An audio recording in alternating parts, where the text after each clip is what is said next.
Every civilization that has ever existed has asked the same question. Empires rose and fell, languages died, technologies changed beyond recognition. But the question remained, does God exist? And if so, what is God? What's remarkable is that humanity didn't land on one answer. It landed on many, and each one is more fascinating than the last. Today, we're going to walk through every major idea humans have had about the divine. Not to tell you which one is right, but to show you how each one sees the universe and let you decide what resonates. Because this isn't just a religious question.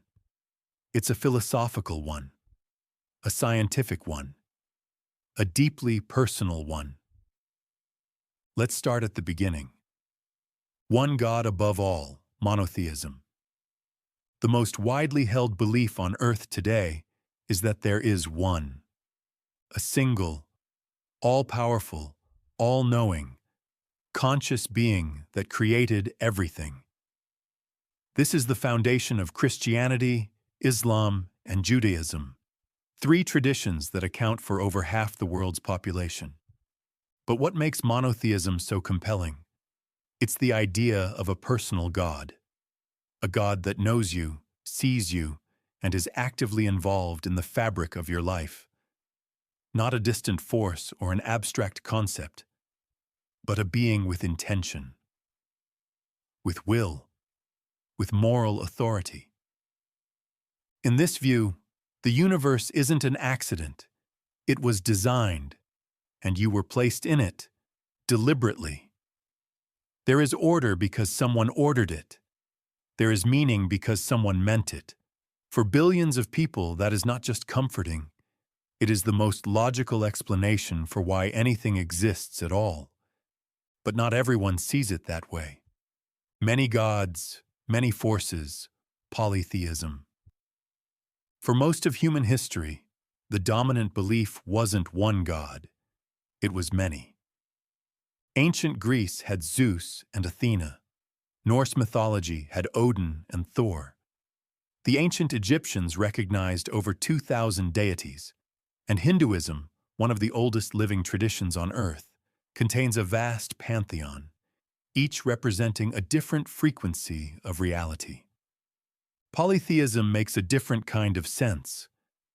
Look at the world. It isn't simple. It's chaotic, contradictory, beautiful, and brutal at the same time.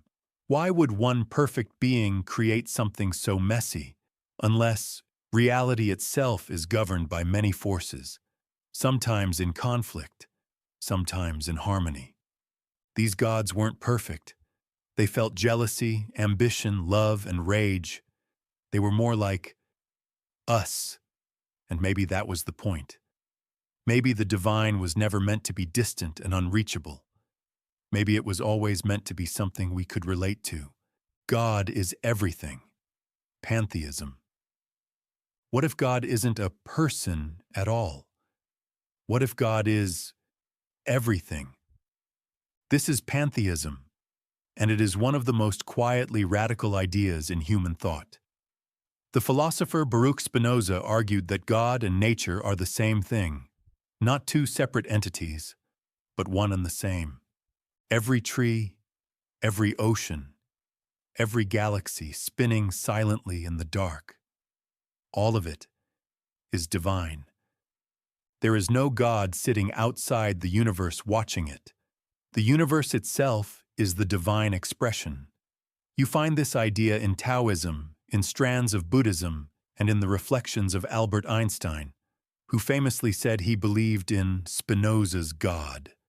It's a view that doesn't require faith in the supernatural.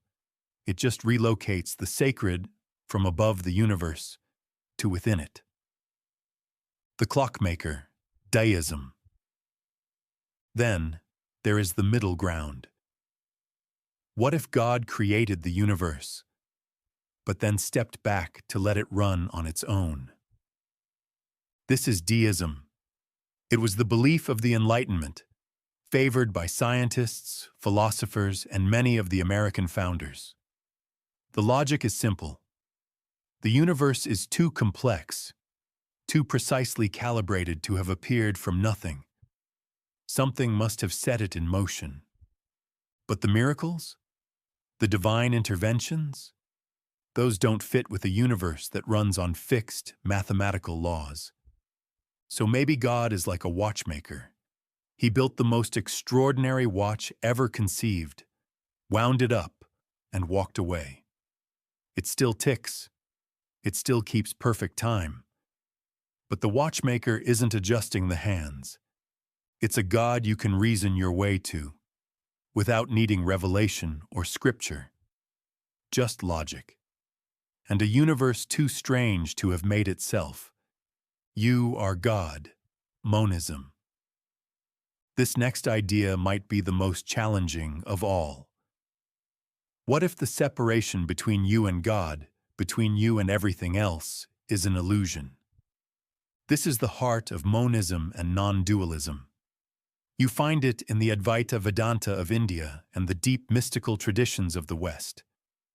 The idea is this: reality is not made of separate things. It is one unified existence, one consciousness, experiencing itself through infinite forms. You, me, the stars, the space between them. We are all expressions of the same underlying reality. The feeling of being a separate self is real in a practical sense. But at the deepest level, it's a kind of dream the universe is dreaming. The divine isn't something you pray to. It's something you already are. You just forgot. Uncertainty and disbelief, agnosticism and atheism. And then there are those who look at all of this and say, we simply don't know, or we don't believe. Agnosticism isn't weakness, it's intellectual honesty. It suggests that the question of God may be beyond what the human mind is wired to verify. To claim certainty, in either direction, is seen as overconfidence. Atheism goes further. It isn't necessarily a belief that God doesn't exist. It is the absence of belief. And many find this position not cold, but liberating. If there is no divine plan, then meaning isn't handed down to you. You build it. Every connection, every achievement, every moment of beauty is chosen, not given. That isn't a bleak universe. For many, it is a profound one. The same sky. 6 ideas. Thousands of years. Billions of people. And the question still stands. Maybe that's not a failure of human intelligence. Maybe that's the point. Some questions aren't meant to be closed. They're meant to be lived with, wrestled with, returned to throughout your life as you change and the world changes around you. Is God a person who knows your name? A pantheon of forces? The universe itself? A distant architect? The very ground of your own consciousness? Or nothing at all? Everyone is staring at the same sky and seeing something different. What do you see?